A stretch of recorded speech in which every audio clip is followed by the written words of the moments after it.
conjurados em fazer uma reflexão antes de ponderarmos e finalizarmos esse momento, antes de que a palavra, obviamente, seja repassada à defesa, a fim de que possamos fazer, nesse momento, uma análise desses autos e verificar se de fato o senhor Natalino merece ou não a condenação.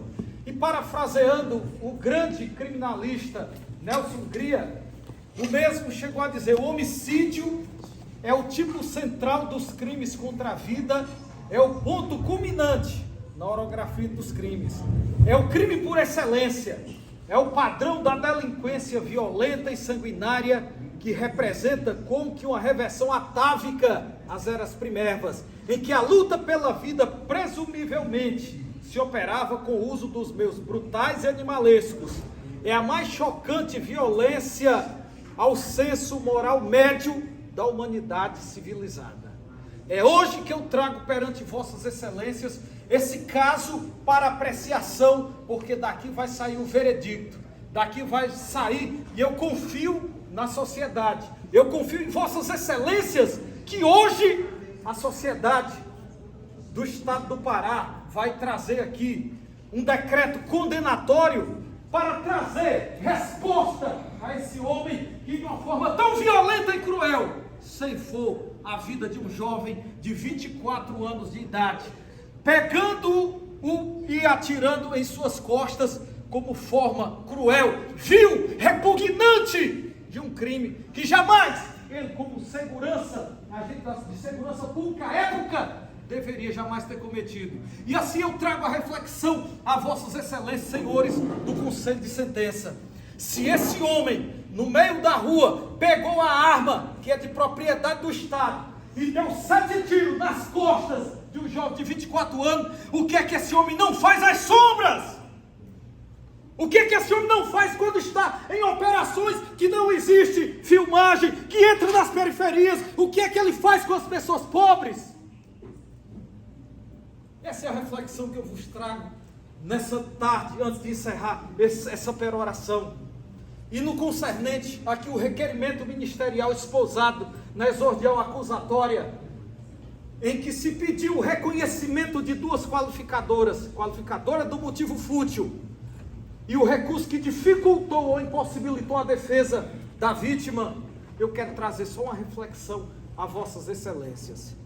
Motivo fútil, aquele motivo de somenos importância, é aquele motivo que não se justifica. Eu vou trazer como exemplo: de repente o cidadão estava jogando sinuca num bar, e uma pessoa lhe pediu um cigarro, e por conta de um cigarro ele enfiou um taco no olho da pessoa e lhe tirou a vida. É um motivo que, na verdade, é quase que sem motivo. É uma situação que não justifica. E, de repente, o coitado do Rafael chega diante do depósito, e esse policial estava fazendo vez de segurança, achando-se, arvorando-se como dono da situação, porque ali representava que ele estava com a arma no seu cos, e mandou o coitado retirar-se dali. E naquele momento ele até retrucou: você por acaso comprou a via? Não, obviamente que não. Mas logo ele desculpou-se: pois tio, vou me retirar, desculpa. Essas são as palavras de quem teve a vida ceifada.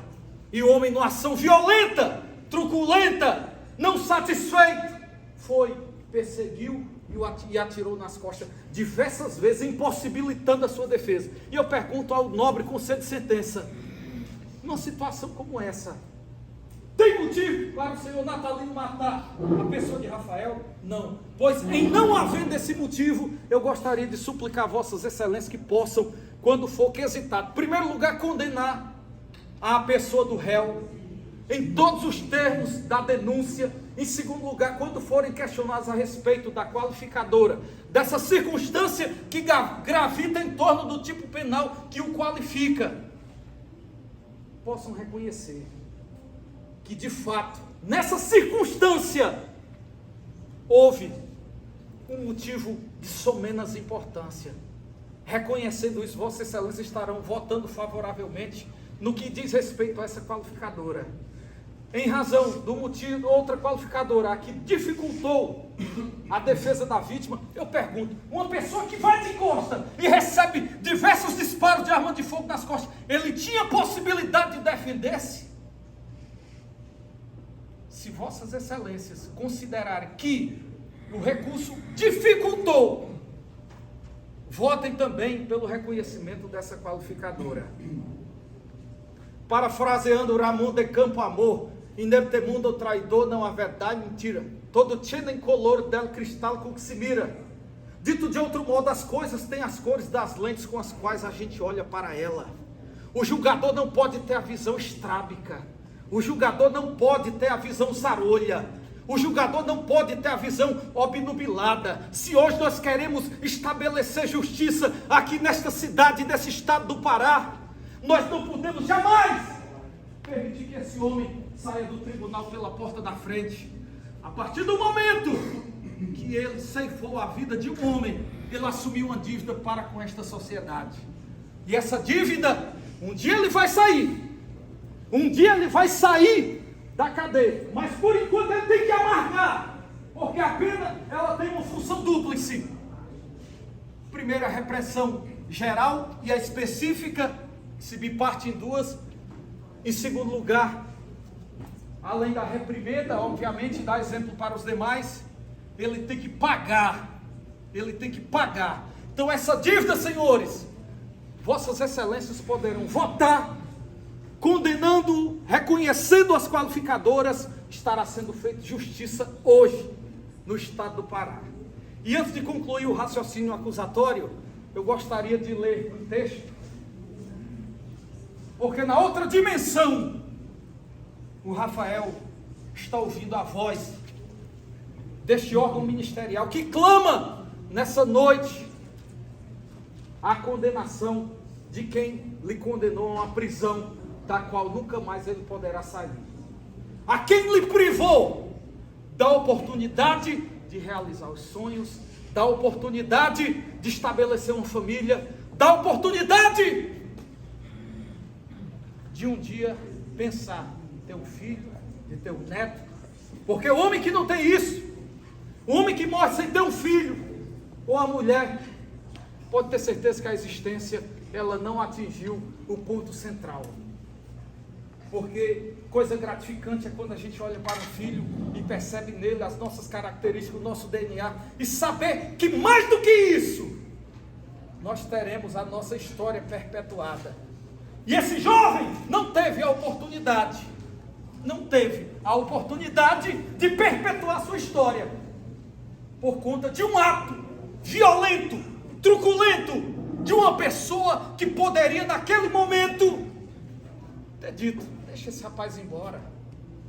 Mas como falei, uma pessoa que não respeita os limites éticos de moralidade, no meio da rua dá 7 tiros em uma pessoa tão jovem. Imagina o que é que esse homem não fez, ou fazia as sombras, que não chega ao conhecimento do Estado. Excelências, eu encerro essa peroração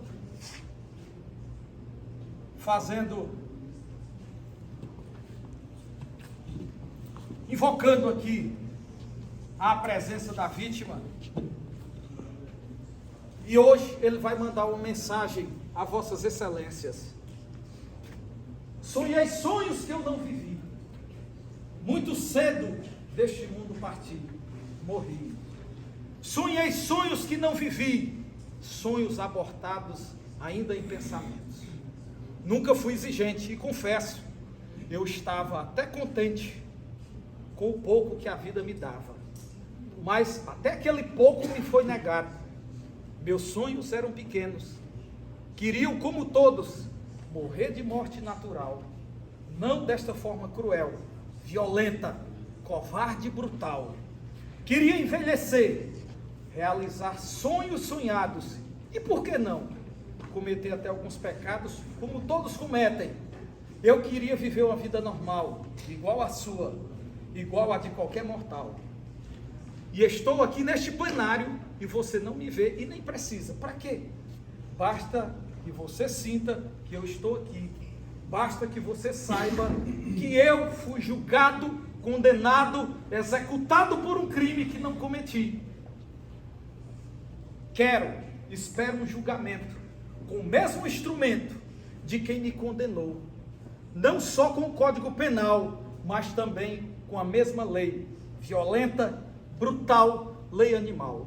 Pedem clemência para quem foi intolerante, benevolência para quem não foi benevolente, piedade para quem não teve piedade, para quem foi impiedoso, pena mínima para quem me condenou à pena máxima e executou a pena de morte. Que pena seja cumprida em liberdade, que quando eu, para a eternidade, fui enviado, estou preso num túmulo. Pedem justiça para quem foi injusto.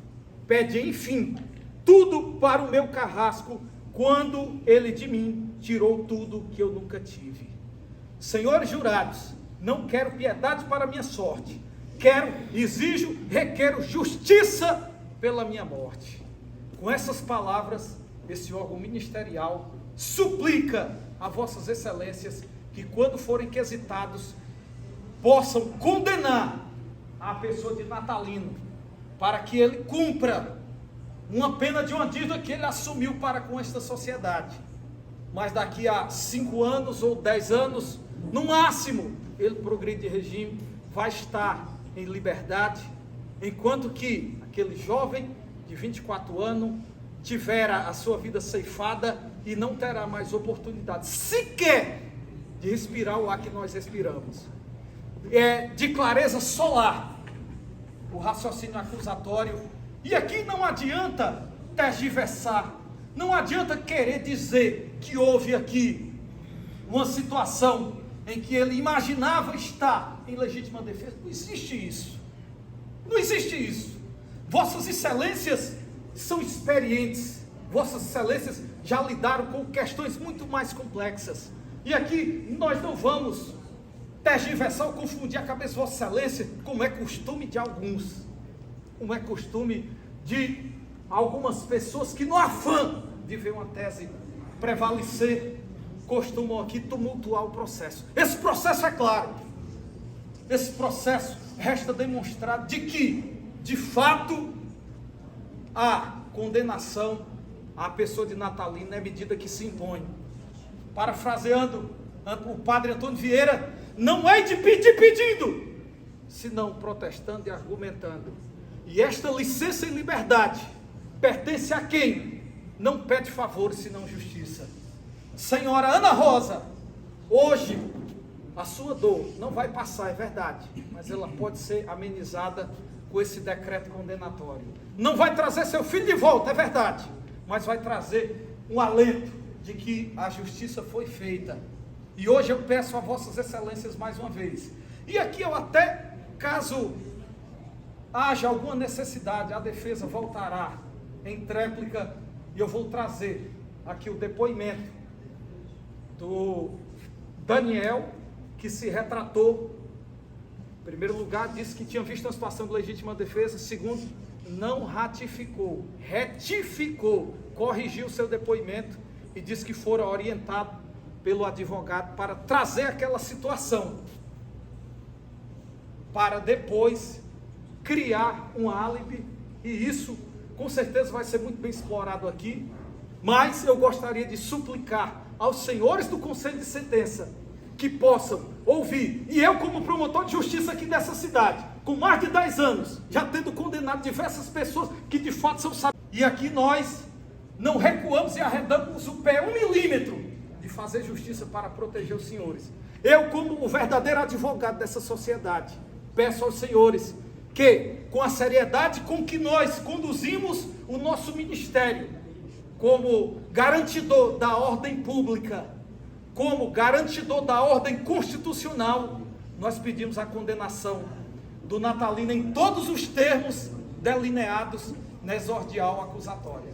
Meu muito obrigado. Vossa Excelência, só reforça o quesito ali. No concernente à aquisitação, o réu concorreu para o crime, eu peço que votem sim. Vai ser quesitado também a Vossa Excelência, foi o Natalino Pantoja que desferiu os tiros que matou de forma brutal o senhor Rafael, segundo quesito, eu peço que votem sim.